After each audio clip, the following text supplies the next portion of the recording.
Cory Phillips and Bill Olson. Today we're having a discussion on some Instagram agent tactics. Yeah, for those of you who don't know me, I'm Bill. I'm with Real Broker. I'm here in Charleston, South Carolina. Friends of Jeremy's, he asked me to sit in on this. Know Jeremy actually through YouTube. That's how we met. And yeah, I have the most watched channel about YouTube in my market, but then all my other platforms are pretty lackluster, which is, again, why I'm here to drill Cory with questions for you guys and to help you drill him with questions so that we can all boost our engagement on Instagram. And I'm pretty excited about that. So Cory, let's just start. You said you had some stuff about your, we know 152,000 followers. Like, that's a great metric. Like, talk to us about what, like, closed sales, like what does that look like in terms of business for you? So how it started was I was an agent. I've only been licensed for about 3 years. My first year in real estate, I was kind of dipping my toe in the water. Wasn't a full-time real estate. I was working insurance, health insurance. So when I started to kind of understand that, okay, in order for me to actually get the most out of real estate and this career, I decided to start marketing. So I had previously been doing marketing for, small businesses as far as getting them customers and clients or patients with like dental offices, small restaurants and things like that. So I knew I can utilize that aspect of digital marketing in order to get leads for real estate. So I said I was going to focus on social media primarily, just because that's where you can have a higher growth rate. And I wanted to focus on Instagram specifically because the lead generation on there is more quality driven than, say Facebook, TikTok. YouTube is also very good for quality leads because it is integrated with Google and the search keywords and all of that. But I wanted to make it easy and sustainable. So that's why I focused on social media because the content model allows me to still be productive with time and then also put out a lot of content in order to gain traction.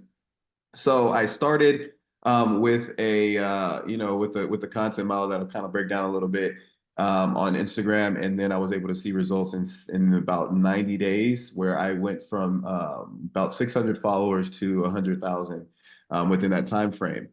During that time frame, I was getting about 40 to 60 inquiries a day. Not all of them were leads. A lot of them were realtors. Well, not a lot of them, but there was a good portion of them that were realtors, but predominantly leads. I had my Calendly link connected to my bio, and I was getting on top of comments, direct messages, and so on top of comments and direct messages, I was getting literally at least 5 booked appointments per day. So I have hundreds of leads from Houston, Dallas, Austin, and San Antonio that booked appointments with their phone numbers. They answered questions about pre-approvals and things like that. So what I did was, and I was literally doing 5 to 10 buyer's consults every single day. So me being a new agent and trying to juggle this, find a system and still learn how to produce, I was kind of overwhelmed, right? So I went to my broker and I went with someone who's on our team right now at Real. Her name's Alyssa Oliver. And we were both working the leads. It was still very overwhelming because of the influx of stuff. So we'd be talking to people, and so we'd follow back up and they say, oh, sorry, we missed the appointment, but we already bought a house. So we were stuff was falling through the cracks. And so I went to my broker to have a solution, to help me with the solution. And what I did is I turned it into a referral business and then worked as a marketing director for that brokerage for the past year and a half. So I was getting salary plus I was getting referral deals. So as far as GCI is concerned, for my own personal self, I was only from the leads I was getting in the beginning, I maybe closed about 5 or 6. However, the referral base that I worked out with my broker, getting a percentage of all of the leads that came in and my salary, we were able to, it was very difficult for us to track metrics. However, we were able to close, at least in that first year, over 250,000 in GCI, but then I lost track of numbers because of the marketing director and work that I was doing. So I can't really put a number to that just because I switched my roles. In hindsight, to be fully transparent with you guys, in hindsight, I would never recommend the route that I did, because if I was able to build my own business and team around the leads I was getting, I would have been far greater and far more successful in real estate than I was. However, what I was able to do is I was able to start consulting and helping people, which gave me a sense of fulfillment as a marketing director. I helped 5 people do the exact same thing, and they all grew to 100,000 followers. I remember one of the best testimonials from the people within the ones that I work with within my brokerage. They were able to close, they got a pre-approval for 1.5 million, was able to sell to close on a home that was 1.25 million from Instagram. But that was after they listed their $1 million home. So just off of one deal through Instagram, she was able to close almost 3 million in volume. And then now she transitioned from apartment locating into full-time real estate. So I wish I could have a number for you exactly of how much we've closed. But it was a lot, because I did make a good amount of money in referrals. You know, and then I was able to kind of get a 6-figure salary while I was working as a marketing director for my previous brokerage. That's a good question though. I'm gonna actually backtrack to the people that to my previous broker and see exactly kind of or not to my previous broker, but to the previous referrals that I sent out, to kind of see if we can kind of track that metric, because it is good and helpful to know. I think too many to count speaks volumes. Yeah, so it's and honestly, 5 appointments per day. So a quick question, because I know a lot of people are thinking this, like, how long was your Calendly meeting for, so that it didn't take up all your day? And like, how long was that average appointment to juggle, you know, what, 25 buyer appointments per week? So in the beginning, it was around 30 to 40 minutes. As we went along, I kind of had to make sure that we kind of hit the nail on the head and then start moving forward in the process. So I tried to shrink it around 15 to 20 minutes. But that was probably the most time consuming part of it, just because after the buyer's consult, you want to have a very, very solid process in order to move them along to the contract. And because I had so many booked back to back, it was kind of difficult. And that's why people were falling through the cracks. I'd call people back, miss meetings, and I'd call people back and they say, oh yeah, no, we actually contracted on a home. We found another realtor. So systems are very important. And Chris Dudley's actually on the line too. This is one I've been working with, and he has a very, very solid system, which I wish I had in the beginning, because I would have closed a lot more deals.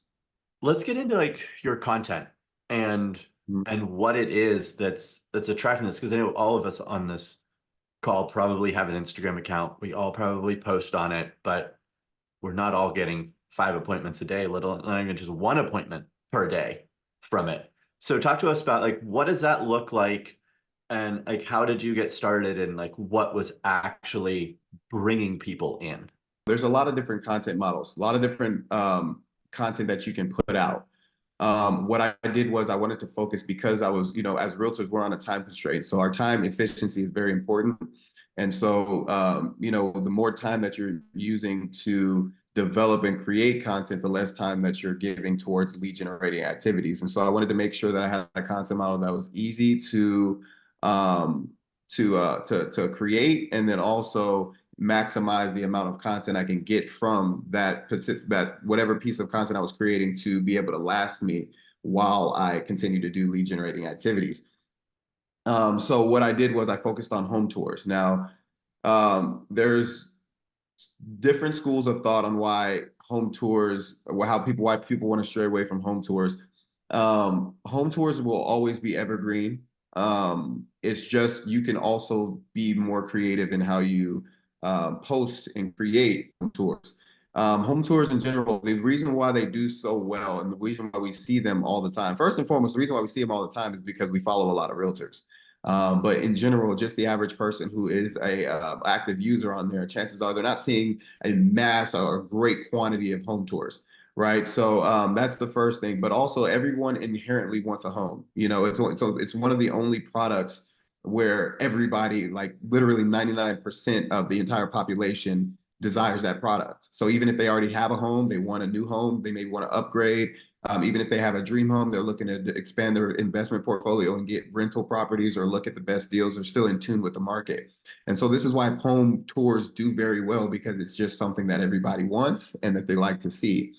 So I was able to, and I'll kind of share my screen here in a bit. I was able to determine, okay, well, if I get a long form tour of a home, how can I break that down and still maximize one home for multiple posts in creative ways that still get views, engagement, and then ultimately lead to leads, right? So if you're getting a long home, if you're focused on getting long form content and breaking down into short content, well, then you can do that multiple different ways in a home. So you can start by either you can do one is just a long form tool where it's a walk through a POV of what a buyer experiences when they're walking into a home as a home tour. Then you have short clips that you can get of each of the selling points of the home. Then you also have long form clips where there's 6 to 10 seconds of just one long continuous footage, a continuous clip that shows the selling point. So if that's a long form post of you moving and showing the kitchen, which is a selling point at the home, if that's a long form piece of content that's showing the entry to a desirable primary bedroom, then going towards the bathroom, the primary bathroom, and that's just one long form. The key is to have your focus points within view on the video. So the one of the things that many people struggle with, or that can be improved, is that when you take a video, you're not starting with an interest point in that video, so people are swiping. And then two, the quality of the video, it can be shaky, which ultimately speaks unprofessional or just lower quality. So even if you're taking a $1 million home, that $1 million home can have the feel of a normal $500,000 or $400,000 home based on how you're taking the content. If everything's cut off in it, if you're not showing or maximizing the space of the quality, if you're not focused immediately when you start the video on the main entry point, or bringing any type of curiosity or suspense to your motions when you're revealing more of the floor plan or the desired object that you're showing. And so that's the type of content that I started with. You should be able to incorporate yourself and your personality to brand yourself along with that home tour as creativity, or just do additional posts that when people land on your page, they can associate the home tours with you. So I use like the kind of the 80-20 80-20 rule in the beginning, where I was doing 80% of my content in creative home style tours, and then maybe 20% I'd have myself, not as a talking head, because if you're a talking head and nobody knows you, chances are there's nothing that's provoking them to listen to you. So if you're able to incorporate some elements of the home or some elements of a scroll stopping background while you're talking and giving value, and then cuts are very important.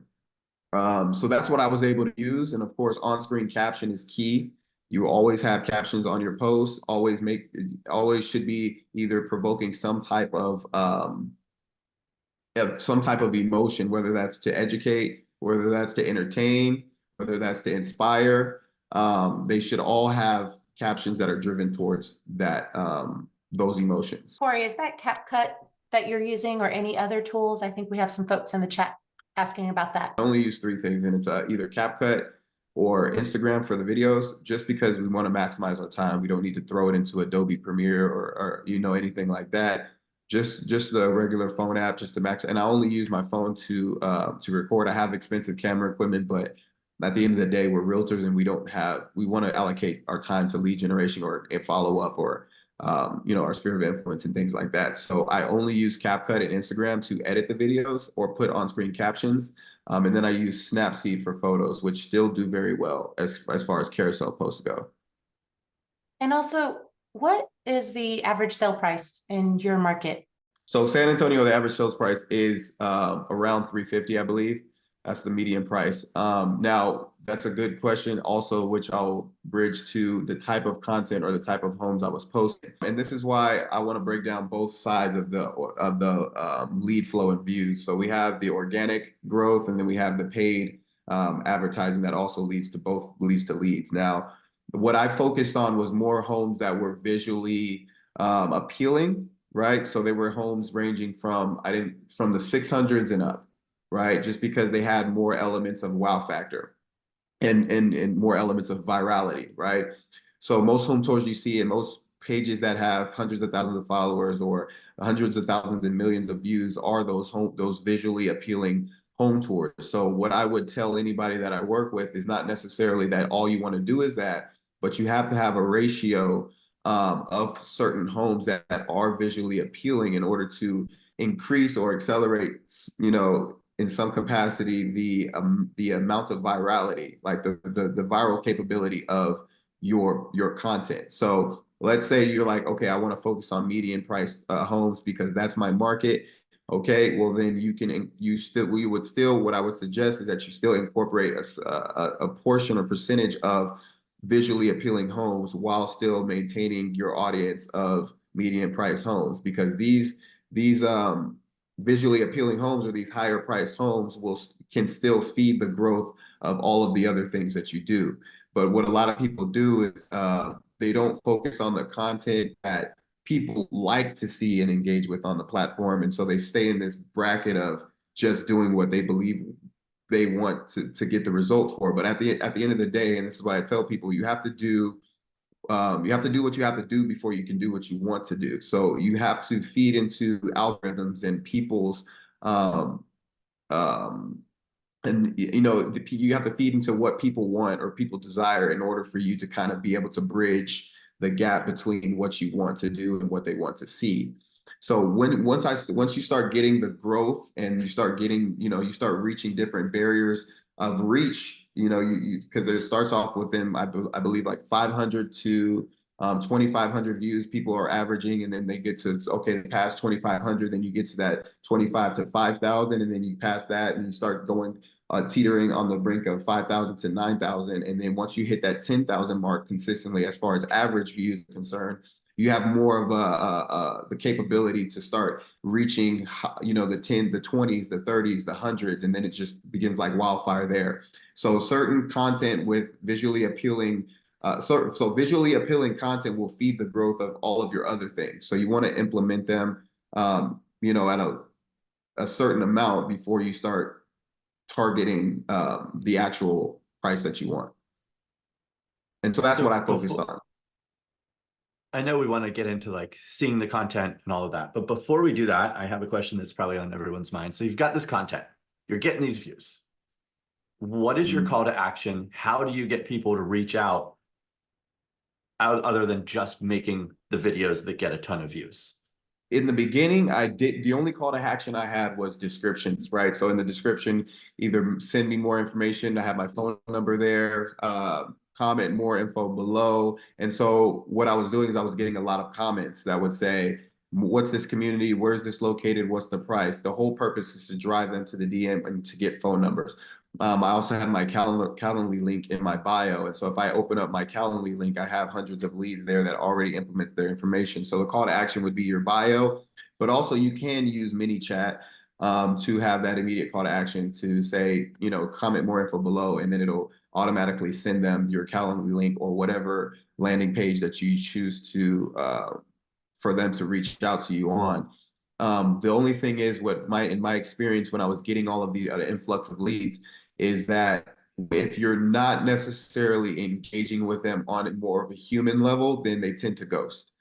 And so I spent a lot of time, I hired someone for my page to literally comment or literally take comments to DMs, take the DMs and follow a certain flow and structure that I had to get numbers. And then I would follow up based on the numbers that I had integrated into my CRM. So that's what I was paying him only $500 a month, and he was managing all my DMs. I actually had to pay him bonuses because he was getting like overwhelmed. So I give him like $100 here and there, but he was literally managing it because they would come in all overnight. They would come in overnight. They would come in the morning. It was comments, DMs, and so it's finding the right flow to get those numbers and immediately put them in your calendar. And that's why Chris Dudley, he's the best he's the best conversion to contract person that I've worked with, right? Because I've been able to manage over $30,000 of ad spend for just real estate leads, like residential buyers. And so when I was actually, even on my page where I was working them, but then when I transitioned to referral, I would send leads to people and they would have trouble, converting or closing.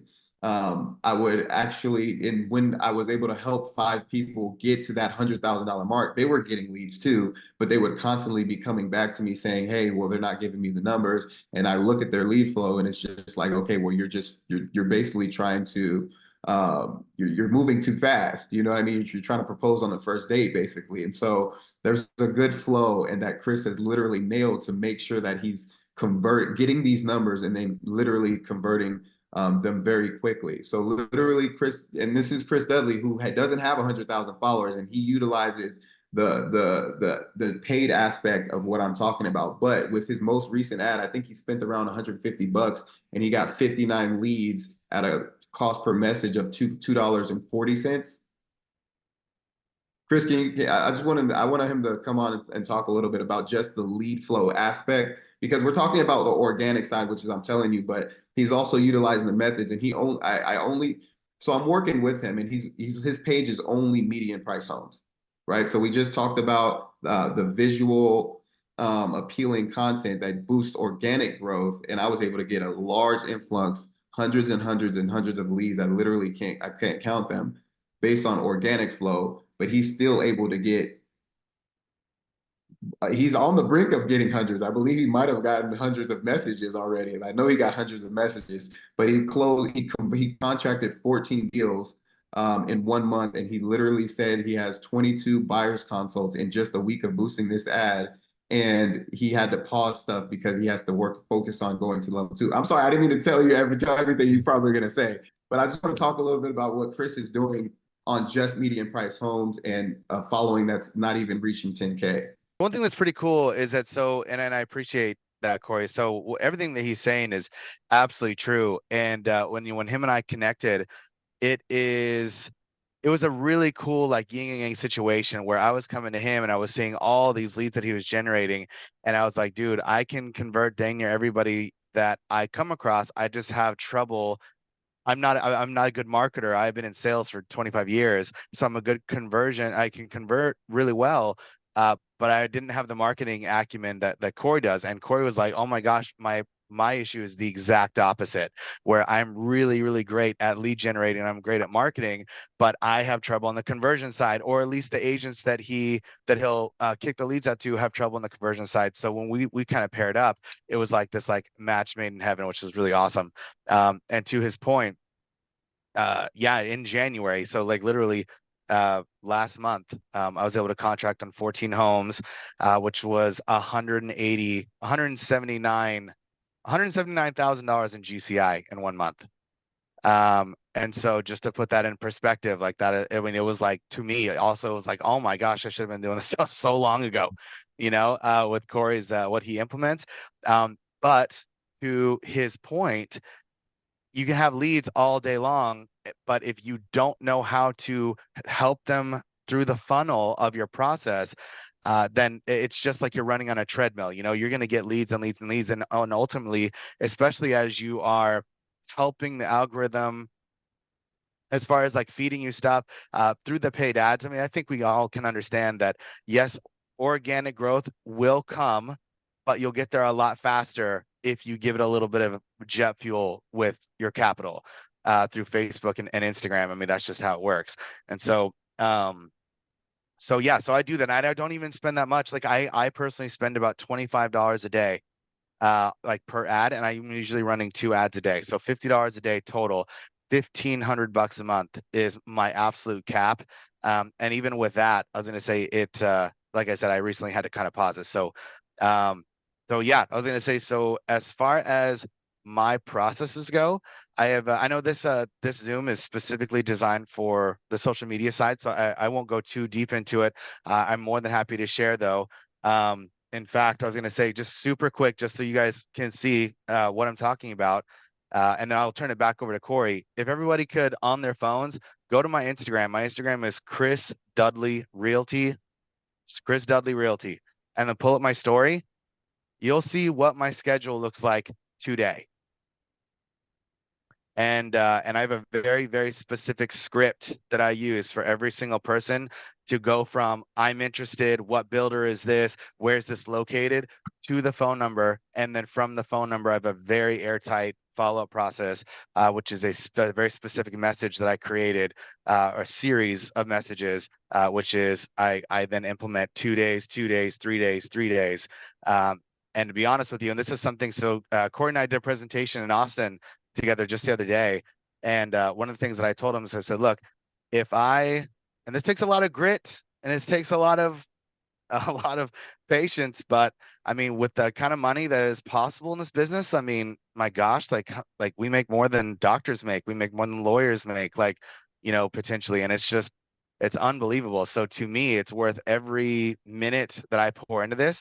If I have somebody that says, I am interested in a specific home, and then that person then answers my next question, which again, I'm happy to give you guys the specifics, but answers, are you first-time home buyer? If they say yes or no, and then from there, I get their telephone number. If this person gives me their personal number, they are then entered into a 1-year-long follow-up process with me. A year-long process that they don't even know they just got in. And so, and I have somebody literally that just commented that I'm actually showing houses with tomorrow on Saturday. I've been following up with him for the last 8 months, and I have the dates to prove it. The last 8 months I've been following up with him, and now he finally just cracked, and he's like, all right, man, look, you got it. Right, yeah, let's go. And so, yeah, and again, he called me and he's like, dude, he's like, if you're this persistent with just to get my business, then I trust you'll be this persistent in getting me the best deal. And I was like, yeah, you better believe it. So he's like, all right, let's do it. So yeah, we're gonna go see homes tomorrow, but very specific scripts, airtight follow-up process is what you must have if you're going to lead generate to the extent that Cory's going to teach you, because without it, I'm telling you, it's like, not only is it going to be a massive waste of your time, but it will accelerate your frustration, because here you are putting money into Instagram, you're putting money into Facebook, you see all this potential that's just falling out of your fingers, and that will get very frustrating unless you have a very specific process that you follow. So hopefully that makes sense. So just one quick question, because I don't want to get into like the full like year-long everything. So what it sounds like is, from what both of you said, instead of driving people straight to the DMs, when they comment, then you're responding in their DMs. So you're taking it to their DMs and not relying on them to comment to you. So you're initiating that conversation? It's a great question. So it depends on where they're coming from, right? If someone comments originally, then absolutely. My very first thing is sending you a DM, and then I'll DM them a specific script. Now, one thing, please, that drives me absolutely bananas is whenever somebody says, where's this located? And then an agent in the comments says, North Side. Don't do that. Like, it's just wasted potential. It's wasted leads. I see that. I'm like, oh my gosh, give me that lead. You know what I mean? Because I can work it. And so, yeah, send them, make sure you say, don't give them any information. If you want to say something like, absolutely happy to help, sending you a DM, or DM coming your way, or just something that's authentic, right? You don't want to say the same thing every time. You do not want to look like a robot. That's why I personally don't like the mini chat. It works for some folks, but I have seen a tremendous amount of success in my authenticity and knowing that, like, yes, I am a real person and I genuinely care about you, and I'm actually trying to help you. And so I don't use anything like that. It's just literally just my 2 thumbs, And so, yeah, so I drive them to the DMs. Now on the paid aspect, which I'm sure Cory will go into, is you want on Instagram, there's 3 different things that you can send them to when you have a paid advertisement: to your profile, to a specific website link, or to your messages. You want to send them to your messages. Specifically, you want to send them to your messages. That way, number one, it actually, you'll be able to see who's actually serious, who's messaging you directly, and they know they're messaging you directly. And also, it helps you track what your cost per lead is, as far as like just the messaging side. So yeah, so through paid advertisements, they get filtered to the DMs, but just because like you have to set it up that way. In regards to just touching up on that, So and it's very important what he says too, because leads come in different forms. When you start running advertising or you start posting content and you're getting people asking for what's the community, what's the price, those are all potential phone numbers, potential buyers consults. And so it's very, very important that you always have the focus to drive towards DM. The DM is where you convert, because the DM is where you're going to be able to follow up. The DM is where you're going to be able to get that phone number, and it's ultimately where you're going to be able to connect with the person. So all of your comments are potential DMs or potential leads. And that's where a lot of people, kind of feel like either they don't comment back, or they comment and give them information that doesn't necessarily that doesn't lead to anywhere. It's kind of just, you stop the process before it even starts. Even if they're just asking something that's simple as the community, or simple, what's the HOA and stuff like that. I'm sorry, real quick, Bill. Let me just like 1 sentence No, you're comment on fine. that. You guys have to understand, when they're saying, where's this located, or what builder is this, or what side of town is this, that is only one statement from a cold call. Like, these people are not invested in you. They are not loyal to you. In fact, they're probably commenting on 10 other realtors pages as we speak. Right? So again, your follow-up process and your scripting and just your diligence to getting them in the DMs and and so on and so forth is very, very important, because just because they send you a quick comment, like, it means very little, and you have to internalize that, and you have to treat them very, very seriously, and be in it for the long run, like be in it for the long game. Because just because somebody comments on something does not mean that they are gonna, like, all of a sudden, oh yeah, I'm invested, I'm ready to contract or get pre-approved or whatever. Like, far from it, far from it. And even though my scripting, which again, if you would like it, I'm more than happy to send it to you. I'll literally send you verbatim what I say. Shoot me a DM in my Instagram. I'm happy to kick it out to you. But my scripting is airtight. It is airtight. It's something that I fine-tuned over the last 4 or 5 years. But even with that, I get ghosted all the time. That's why I have an airtight follow-up process, And so, and there's a guy named Alan on this call also that I just saw in the chat. He literally just DM'd me the other day. He's like, oh my gosh, dude. He's like, thank you so much for your scripts. Your follow-ups are saving me all the time, like that. And yeah, so he said it works. So he was in the class. And so anyways, yeah, just want to again re-emphasize how important it is that just because you're getting comments or even getting a DM, like, this is just the beginning of what is meant to be a long process, and it depends on how you handle it. So You indicated you have 14 deals that you close, I think, from these leads. Like, how long was that sales cycle? that's the key, is that it's not 14 closings that stacked up over the last several months. I had 14 contracts in January. I took 14 people from where's this located to contract in 1 month. And Oh, so wow, that, in 1 month. yeah. And what, in your opinion, was the difference between that consumer who becomes a client versus, like, what was their level of interest from the inception, or were you able to drive them down that funnel based on your processes and your strategies? So yeah, so I dare say that probably the vast majority of people all had very similar interest level at first, which again is very little. Where's this located? What builder is this? This, that, and the other. It's all very kind of similar questions. Every now and again, I'll have somebody that is a little more enthusiastic. You know what I mean? They'll DM me directly and they'll say, hey, I saw your content. I absolutely love it. Again, that's all Cory. I saw your content. I absolutely love it. We've been looking to buy for probably the last year, ready to pull the trigger, that kind of thing. Those come in rarely, right? But it does happen. And so I would say the vast majority of them are very, very small, just super quick inquiries that I have to diligently take down the sales funnel, if you will. From a psychology standpoint, do you ask these clients, like, what led them to just go on Instagram, react to this ad versus potentially reaching out to a realtor whom they already knew? Like, what's the thought process there? 100%. I never ask that because Okay. it's not pertinent.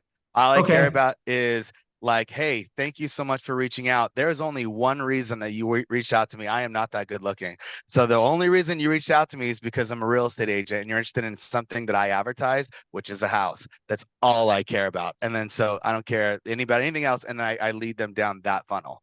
Yeah, Chris, earlier in the chat, I think there was a lot of curiosity. Cory, is that CapCut that you're using or any other tools? I think we have some folks in the chat asking about that. That's on the Cory side, and Oh, I'll let okay. him kind of take it away with that. But Cool. yeah, please. I was gonna say that this is why it's such a wonderful yin and yang, is because Cory is the freaking media mastermind over here. He's the one putting the bait. He creates the bait. Once I get the tug, then I'm the one to reel him in, you know? But yeah, but that's a great question for Cory for sure. Share your screen, show us kind of what all of this looks like, as opposed to just talking about it and everyone probably looking you both up on our phones like we all are right now. No, yeah, it's perfect, and that's why I brought Chris on, just to kind of give you guys an aspect of because at the end of the day, we're all realtors, right? So I do a lot of content, right? So I have a team of people I just hired to go out and create content because I know it's a vital need for us, and it also generates leads. So coming from a marketing director, I've only been with Real for about 2 months, so I'm just getting back into production. And so what I decided to do was develop a marketing team in order for us to produce content and then kind of get these results with people. Then I'm going to open up some marketing. I'm going to do a lot of things with marketing within the real community, because I believe that this is something that can help and benefit a lot of people. And it also gives me fulfillment to work with people like Chris and kind of see those results, but then also then kind of gear my focus towards production as well. As things become more automated and we're able to scale things like that. So that's just kind of an overview of where we're at. And Chris is like the perfect client, you know what I mean? Because he's able to literally take it from I go from A to B, he takes it from B all the way down to Z. So we're good on that. So I can definitely pull up my screen and kind of just show you what I'm doing. So Chris's entire Instagram, basically the content that's on it, the descriptions, the captions, the optimization of the bio, and then all the metrics are basically managed by myself and the team that I'm training. And so let me just share real quick. And this is going to be more so on the paid. That kind of opens the door to organic, because what you don't want to do is you don't want to be, okay, you don't want to gear all of your focus towards just trying to create organic growth, because then what you'll do is you'll put your time and effort into something that is not going to give you an expected result at an expected time. Because it's like, if anybody's familiar with Google, there's two elements, which is organic and paid. It's PPC and SEO. SEO takes time. Nobody knows when you're going to start ranking higher. Nobody knows when. It's just you do the right things, and eventually you will see those results of that organic growth. However, PPC will immediately get you a click based off intent. So it's the same thing with organic. It's all digital marketing is concerned with, is both of those two elements. And the organic growth is going to take time. So in the meantime, you need to be able to use your dollars to get that immediate intent. Otherwise, you're just going to be waiting on one source, which then again, you're just gonna kind of get anxiety or complacency, not knowing when things are actually going to take off for you. So I've seen the results in 3 months, another one, 1.5, another one, like say for instance, Brad Scott. Brad Scott's been posting those videos for 2 years, years. He has 2,000 posts, and he just now recently went viral, but that's a result of consistency and then actually kind of nailing into what his personality is and leaning towards it to create the kind of content he's doing. He's also creating, now it's not my cup of tea, but it's not everybody's cup of tea, but at the end of the day, I applaud him for leaning into his character and merging his personality with this industry. So everybody's personality is different. You just got to kind of find what works for you, lean into it, and then be consistent with it so you can see those results over time. Don't be intimidated by those that have 50,000, 75, 100,000 followers. Again, if you looked at my Instagram, I've got 7,000 followers. That's it. And I'm telling you, like, that is my result. Yeah. Cory just pulled it up. Like, you can get an obscene amount of results as long as you're doing it the right way and you have the right processes. So, yeah. So again, just because if you see people that have got all these ridiculous followers, do not let that intimidate you in the slightest. I was going to say, I'm telling you, like, you can get probably better results because my audience is very magnified to my market. And so I don't have a lot of people from other states or freaking Philippines or something like that. You know what I mean? And then so what do they say? The riches are in the niches. So yeah, don't even stress about if you don't have a lot of followers. Okay, so, and that's very important as well, because most everybody starts off with a following of that's just mediocre or average. Chris started out with like 6,500 followers when we started working a month ago. So, you know, he's been able to see a little bit of organic growth. So in a month, he grew about, I mean, what is that? Like 600 followers or so. 700. There is still an element of organic growth there that he's seeing just organically over the past 30 to 40 days we've been working together. And so ultimately he's only focused on a median price range of about 250, 260 to what is it, 480, I believe, or four, what was it? 250 to 450. All right, 250 to 450. That's what we're focused on, right? And so his all of these, and this is what I would recommend when it comes to boosting ads. You're going to see what is a good boostable ad based on the organic performance of it relative to your audience. So Chris had 6,500 followers, and his average post engagement was around 50 to 60 likes and maybe around, you know, anywhere from 5 to 15 shares, kind of depending on average. And so if we see it kind of meeting those metrics when you post organically, then okay, this is a potentially boosted ad. However, the videos I post for him, they all have ad boostable, like, I don't even know if boostability is a word. I feel like I made it up, but they all have boostability when you're posting them. So you're also posting for engagement, creativity, uniqueness for people to actually like want to learn more. But you're making sure that the clips that you post are straight to the point, the selling points, and then also the captions on screen are giving them information that makes it still have an element of sale to it. So if you just post, I'll give you an example. So this one right here would be more so a post for just engagement. This is an engagement driven post. You purchase your new home, your new home with a dream primary bedroom. That's more of an engagement visual post that people will like, maybe comment on beautiful, but not necessarily drive a lead or an inquiry based on that post. So when you start posting ads that are, you know, similar to this, then you still have you have more of an element to a sale, which will drive interest based on what they're looking for, right? So it has the location, it has the pricing, and then it has, you know, lowest rates in the city, low closing costs. The ad is still very visual as far as how the content is created, but it is more sales driven. So this would be a boostable ad. Now notice, boost an ad, you always want to make sure that you're hitting the nail on the head and showing the selling points of the home versus you just starting off just trying to walk entirely through a home, because then, you know, those type of ads won't get clicks or they won't necessarily get the engagement. So I'm going to break down a little real quick on what makes an ad perform. But we can just see kind of like when he started posting, his engagement was just, he was getting an average engagement of around, I'm sorry, it's kind of laggy a little bit, so let me slow down. So his engagement was really this was organic engagement, the 37 around likes. He didn't have much comments at all. And so once we started seeing, okay, well, this is the type of things that people are engaging with.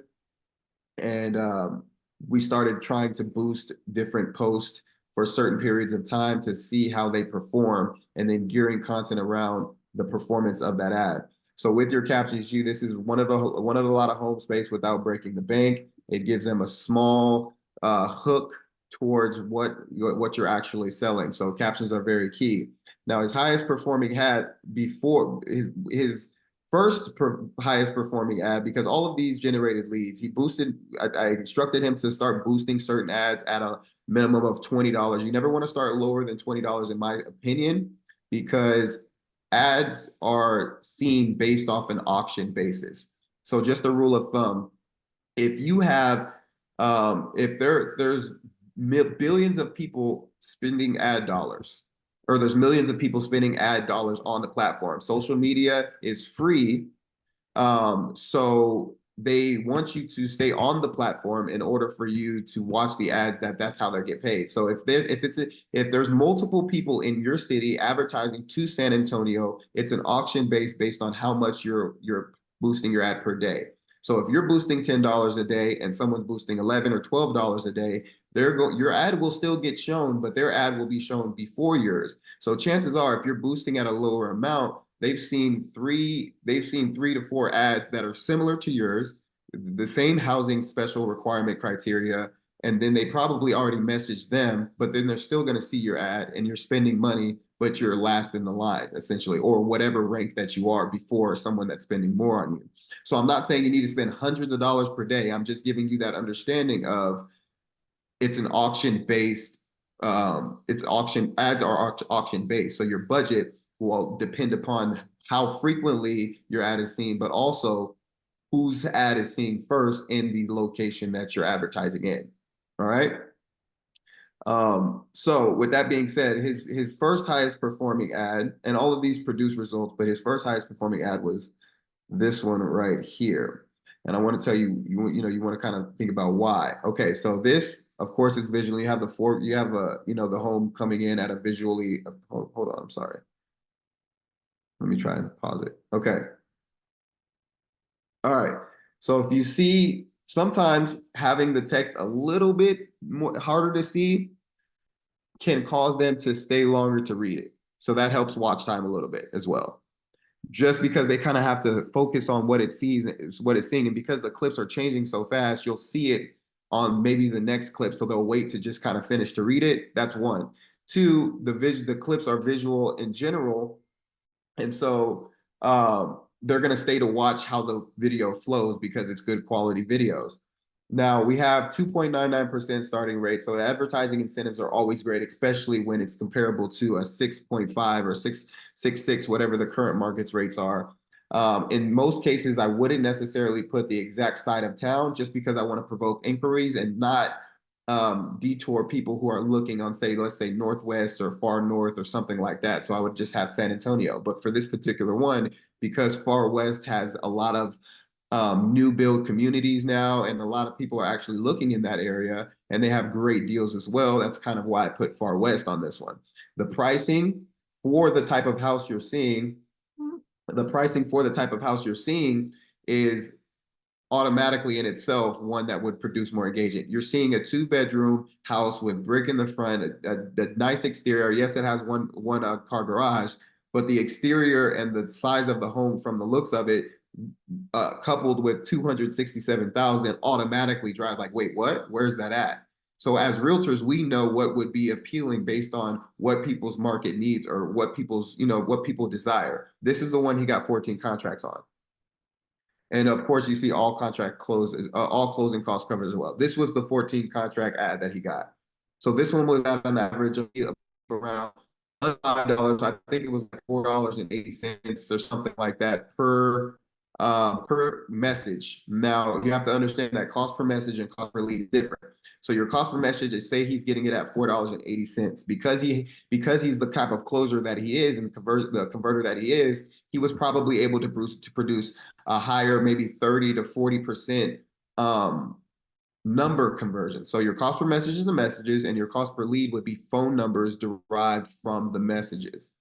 If that makes sense, it's very important for you to know, because you can be like, oh, I got a cost per lead of $4. Well, how many phone numbers did you get?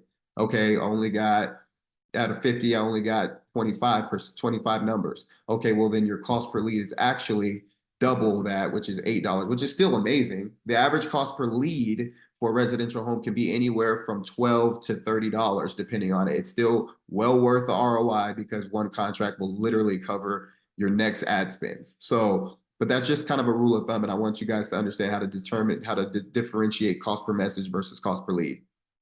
Okay, so with that being said, I just want to play the video just real quick. So it's exterior, front of the exterior. And then we go into okay, I don't know how quickly or slow it's lagging based on what's on my phone. So, but anyway, it's going, dude. It's good. It's good. Okay, good. So rule of thumb, as soon as you go from the exterior, which is one selling point, you want to go to the next selling point. Most people, when they're looking at homes, we all know you have to think psychologically from the perspective of a potential buyer or client.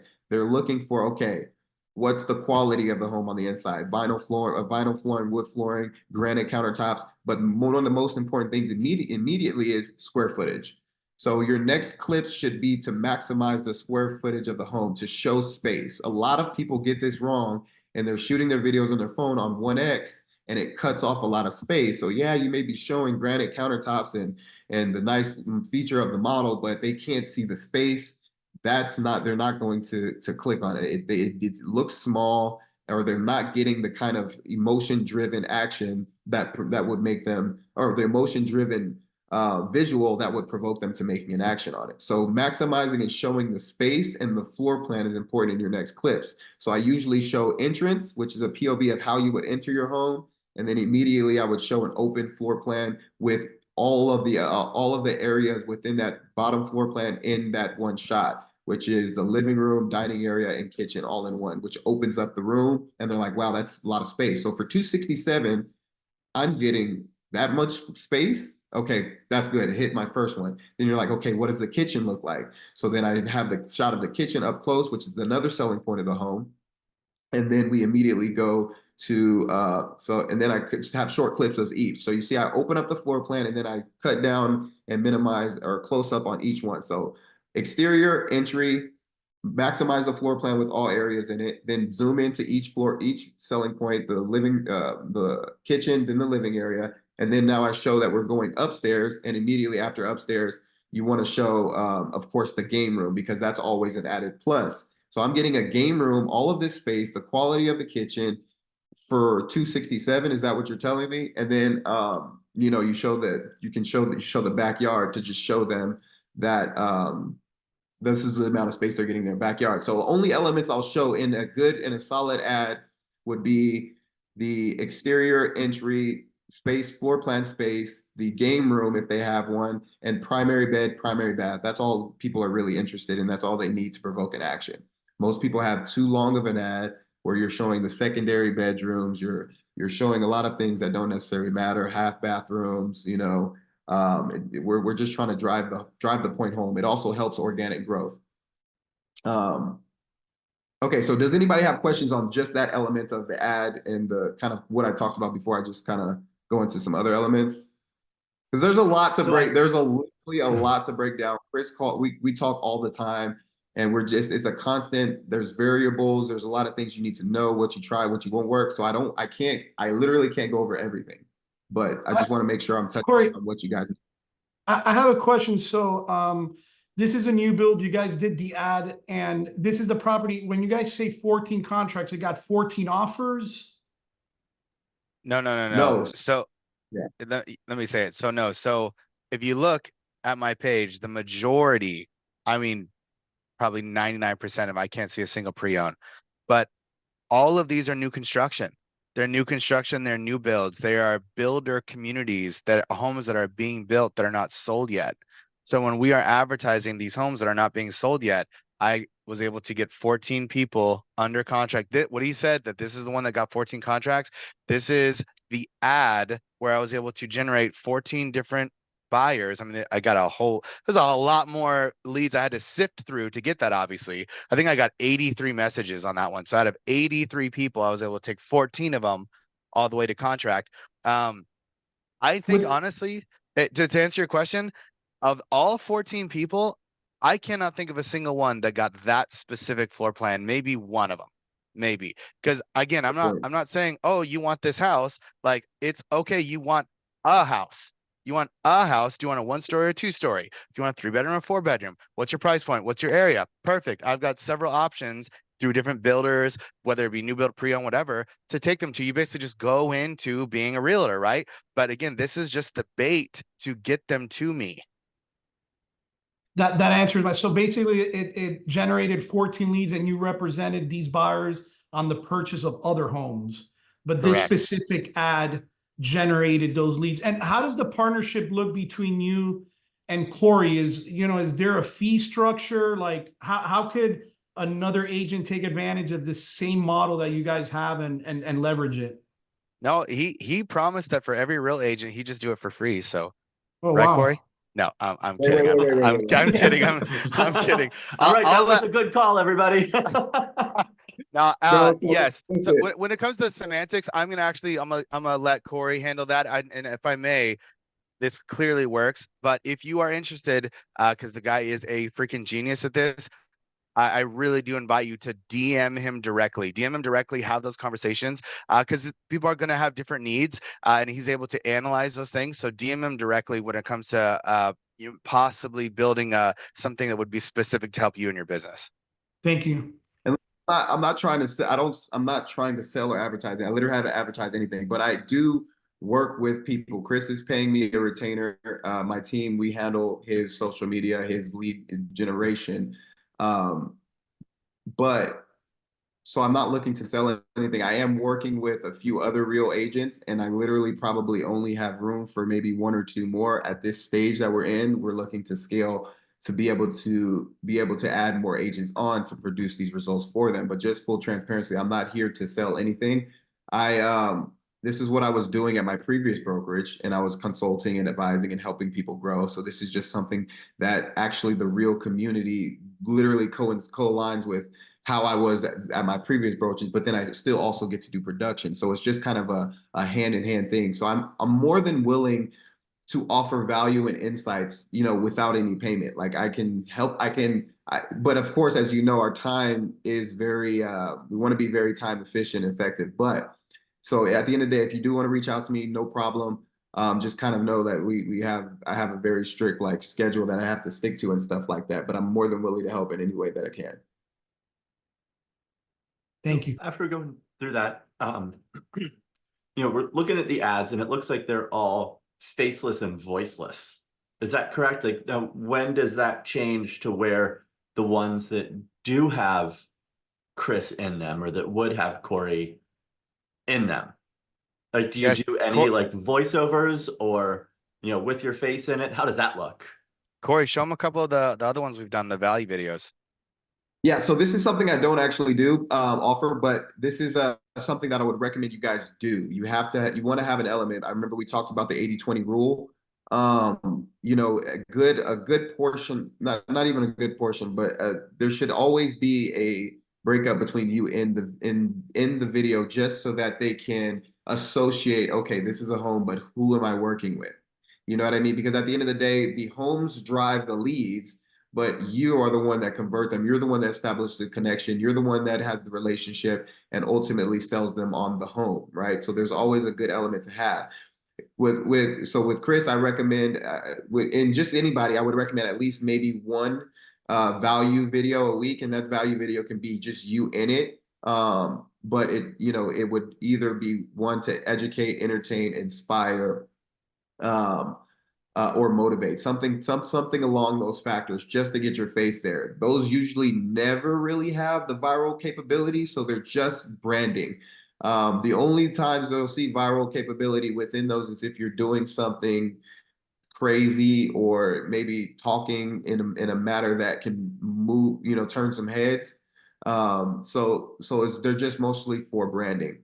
There's a lot of people doing great content. Like for instance, I saw that Trey Serrano's Super Bowl video.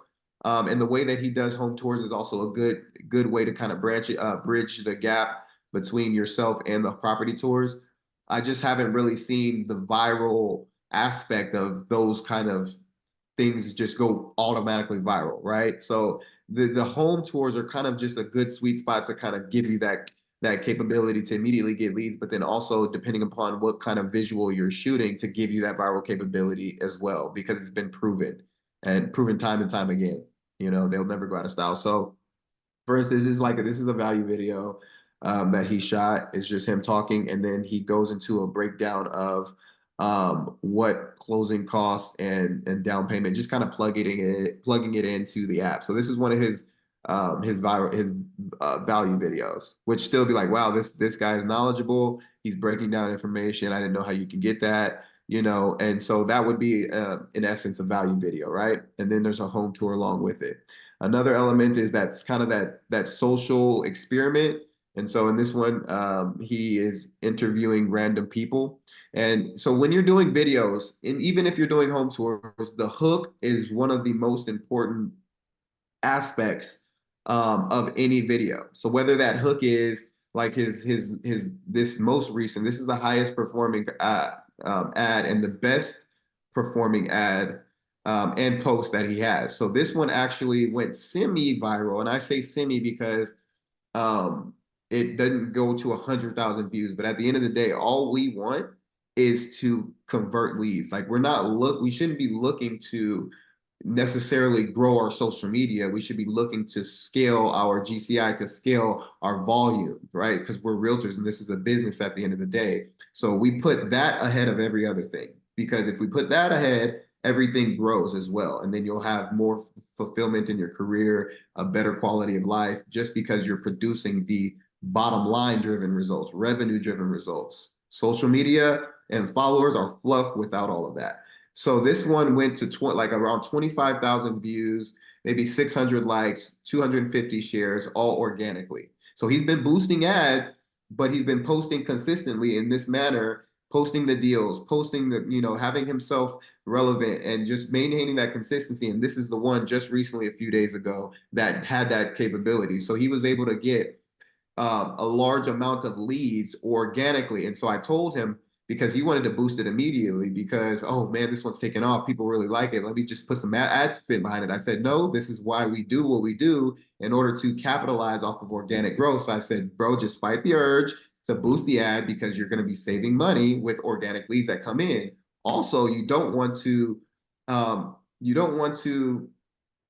transition or shift the algorithm into driving that organically to, okay, now let me shift to paid. And so you lose or minimize the amount of organic reach that you have on that one, and then maybe future posts. So I said, just fight the urge.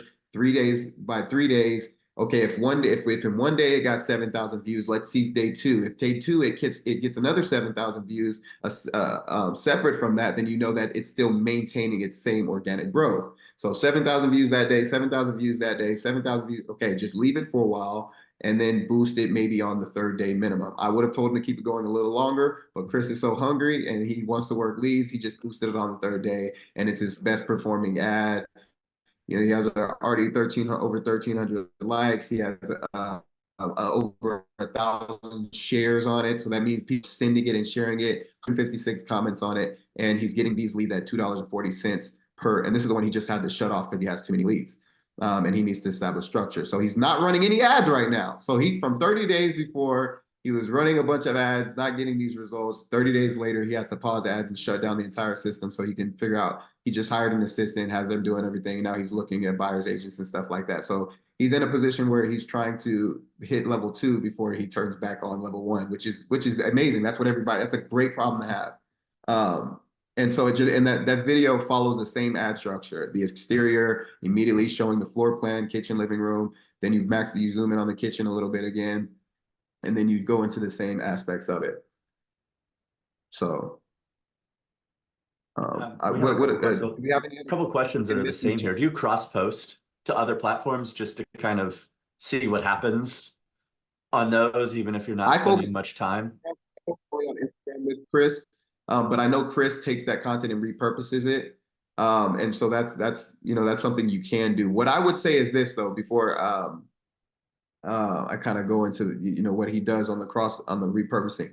What would be beneficial if you're going to cross post content is, so you have to realize that every platform is native. You want to post content native and relative to each platform. So Instagram is more of the visual, the aesthetic content that does well on it. TikTok is more so of a personable, like you want to be there. It's more for entertainment or catchy, unique education.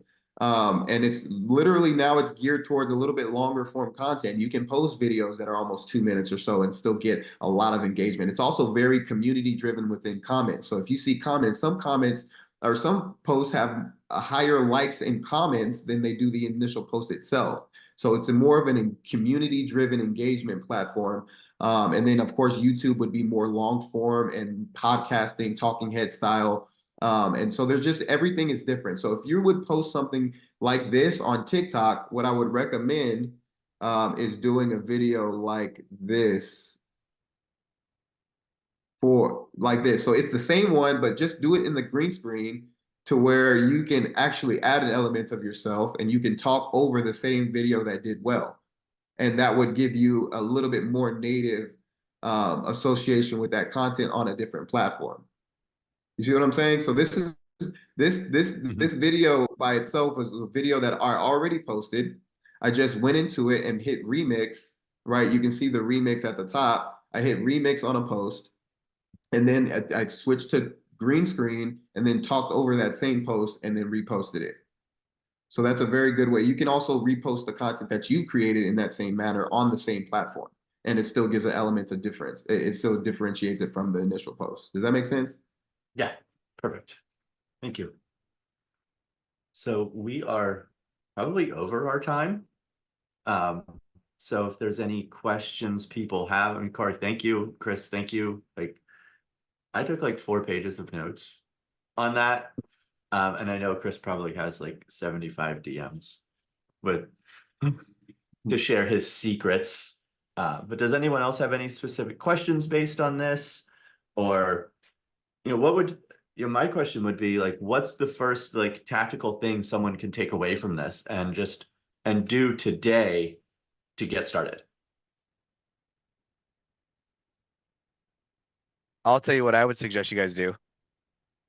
What I would suggest you guys do is before you do anything else, before you dive into how to make the best content, all this other stuff, go buy a drone, all this other stuff, go back the last 2 months, and I want you to go and message every single person that has commented or DM'd on any of your posts the last 2 months, and go back and follow up, because you would not believe the amount of people that are still out there looking, that all they're needing is that connection. All they're needing is that engagement from a real estate agent to get them back on track.